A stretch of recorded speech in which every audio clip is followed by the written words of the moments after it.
मनुष्य की कीमत। लोहे की दुकान में अपने पिता के साथ काम कर रहे एक बालक ने अचानक ही अपने पिता से पूछा, पिताजी इस दुनिया में मनुष्य की क्या कीमत है? पिताजी एक छोटे से बच्चे से ऐसा गंभीर सवाल सुनकर हैरान रह गए। फिर वे बोले, बेटे, एक मनुष्य की कीमत आंकना बहुत मुश्किल है। मनुष्य अनमोल है, इसकी कोई कीमत नहीं होती। बालक, क्या सभी उतना ही कीमती और महत्वपूर्ण है? पिताजी, हाँ बेटे। बालक कुछ समझा नहीं। उसने फिर सवाल किया, तो फिर इस दुनिया में कोई गरीब तो कोई अमीर क्यों है?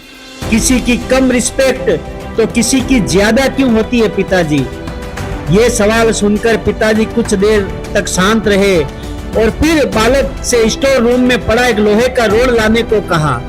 रोड लाते ही पिताजी ने पूछा कि इसकी क्या कीमत होगी? बालक, 200 रुपया। पिताजी, अगर मैं इसके बहुत से छोटी छोटी कीले बना दूं तो इसकी क्या कीमत हो जाएगी?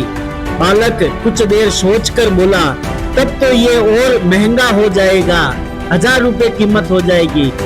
फिर पिताजी बोले, अगर मैं इस लोहे से घड़ी के बहुत सारे स्प्रिंग बना दूं तो?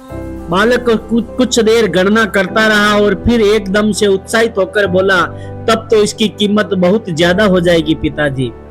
फिर पिताजी उसे समझाते हुए बोले, ठीक इसी तरह मनुष्य की कीमत इसमें नहीं है कि अभी वो क्या है, बल्कि इसमें है कि वो अपने आप को क्या बना सकता है।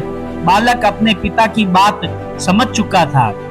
फ्रेंड्स, अक्सर हम अपनी सही कीमत आंकने में गलती कर देते हैं। हम अपनी प्रेजेंट स्टेटस को देखकर अपने आप को वैल्यूलेस समझने लगते हैं, लेकिन हमसे हमेशा अथाह शक्ति होती है। हमारे भीतर अनंत की शक्ति है। हमारे जीवन हमेशा संभावनाओं से भरा होता है। हमारे जीवन में कई बार स्थितियां अच्छी नहीं होती, पर इससे हमारी वैल्यू कम नहीं होती। मनुष्य के रूप में हमारा जन्म इस दुनिया में हुआ है, इसका मतलब है हम बहुत स्पेशल और इम्पोर्टेंट है। हमें हमेशा अपने आप को इम्प्रूव करते रहना चाहिए और अपनी सही कीमत प्राप्त करने की दिशा में बढ़ते रहना चाहिए। All the best.